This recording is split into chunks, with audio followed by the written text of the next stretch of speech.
Because let's be real, listening becomes overwhelming real fast if you don't have a plan. That's where our BIC framework comes in. It keeps things simple, strategic, and scalable. Y'all, this is the easiest social listening strategy on the planet.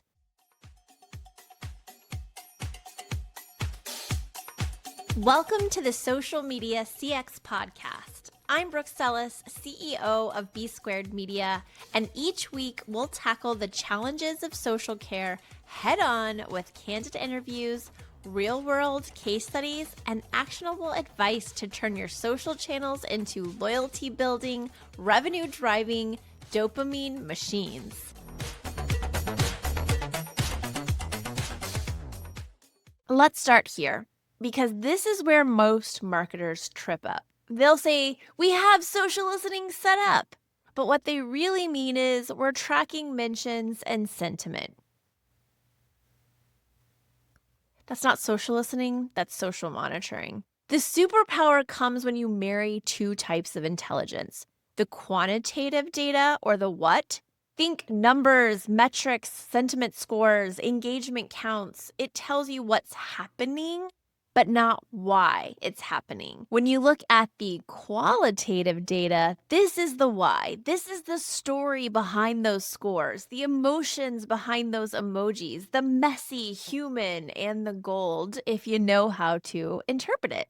Now, the magic happens when you pair them together. Quant shows you the size of the opportunity. Qual shows you the soul and the heart of that opportunity. Here's an example. Maybe you noticed your share of voice jumped 12%. Awesome. But when you dig in, did you realize it's because a customer's rage post went viral? Quant said growth, but Qual said problem. That's why I call this combo the X-ray vision for brands. You're not just counting conversations, you're understanding them. So now that you know the why, let's get into the how. Because let's be real, listening becomes overwhelming real fast if you don't have a plan. That's where our BIC framework comes in. It keeps things simple, strategic, and scalable. Y'all, this is the easiest social listening strategy on the planet. So B stands for brand listening. In other words, what are people saying about you? Start here. This is your baseline. This is inside your walls listening. What are customers praising you about or complaining about? What themes keep repeating across platforms? What emotions surface when people mention your brand? Tag your data around emotion and intent. At B Squared, we literally tag conversations for acquisition, retention, and risk, churn, friction. That's where your quant meets qual, because it tells you how the conversation feels, not just how often it happens. Now, I is for industry listening. What's happening around you in your industry? This is where you get context. And by the way, y'all, this is how y'all should be creating content. Your customers don't live in a vacuum. They compare you to everyone in your category. So listen for industry trends and pain points, shifts in expectations. For example, AI ethics, sustainability, personalization. Look for a common customer language. They describe your space for you. Then use those words, the customer's words, in your own marketing and sales messaging. You'll align with them much better if you use their language and not your language. This insight fuels smarter messaging and product positioning. You cannot lead the conversation if you don't know how your audience is already having it.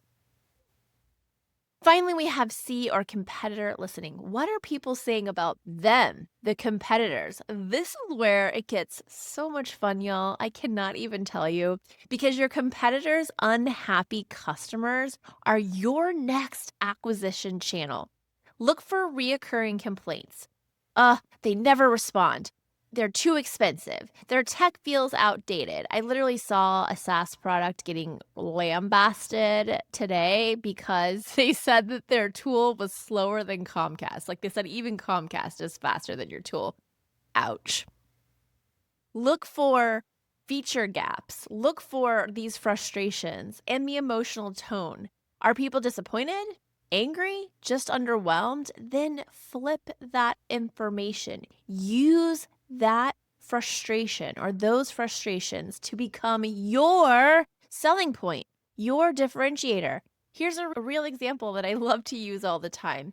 I have an actual tweet of a user who tweets that their HP printer keeps crashing. HP never responds to this poor customer, even though they tagged HP. Epson swoops in, replies politely, and highlights their EcoTake printer. No subscription required. That is not trolling. That is not petty. That is tactical empathy. And it's the perfect example of competitor listening in action. All right. So how do we implement all of this in 2026? How do we bring all of this together? You've got your BIC framework in place. Now what? Here's what you do. Number one, you automate the data, but not the empathy. Use tools like Agorapulse, Sprout Social, Sprinklr to surface these patterns through social listening, but don't let automation replace human insight and that human-to-human conversation. Tag everything, label, tag, whatever you want to call it, by emotion and by stage. So whether it's brand, industry, or competitor listening, always tag what's being said, how it's being said, emotion, and where it's happening, channel, context, other information. Then share your insights cross-functionally. Marketing needs this information because it's going to give them messaging clarity. CX, or customer experience, need this because it's all about support and service improvement. Product needs this because of innovative ideas or product features that aren't doing so hot. Leadership also needs this for strategic foresight. Then I want you to set a cadence. Do not wait for a crisis. Run monthly listening reports that pair quant dashboards with qual highlights and include real quotes, not just charts. Data doesn't build trust, y'all. But guess what? Empathy does. However, going back to data, it does show you where to apply the empathy. So you kind of have to have both. Before we wrap, I have to tell you something I'm really excited about, especially if you loved our recent episodes like this one on cultural intelligence and social listening. On November 12th, I'm teaming up with the brilliant folks at Agorapulse for a free webinar called Steal Their Thunder. We're diving in how to use competitor complaints, your competitor's own customer frustrations, to uncover these buying signals, to create smarter campaigns, and win market share. I'll even share how we helped a healthcare client turn those competitor pain points into measurable growth. So if you want to see how social listening becomes a strategy, not just a tool, grab your free seat now, and I'll drop the link to register in the show notes, which I'm pointing down. If you are listening to this, go to YouTube where the video is and see the link in the show notes. Because y'all, the truth is real simple. Your competitors' unhappy customers, they're your most overlooked acquisition channel. If you only remember one thing from today, let it be this. Social listening isn't about hearing your name. It's about understanding your market. When you combine qualitative and quantitative data, you get insights.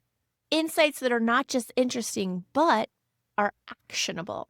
So start with your BIC framework, brand, industry, competitor, and you'll never run out of ways to stay relevant, empathetic, and just a little bit ahead. Thanks for listening, friends. Until next time, think conversation, not campaign. Thanks for tuning in to the Social Media CX podcast. If you loved today's episode, don't forget to subscribe, leave a review, and share it with someone who needs to up their social care game.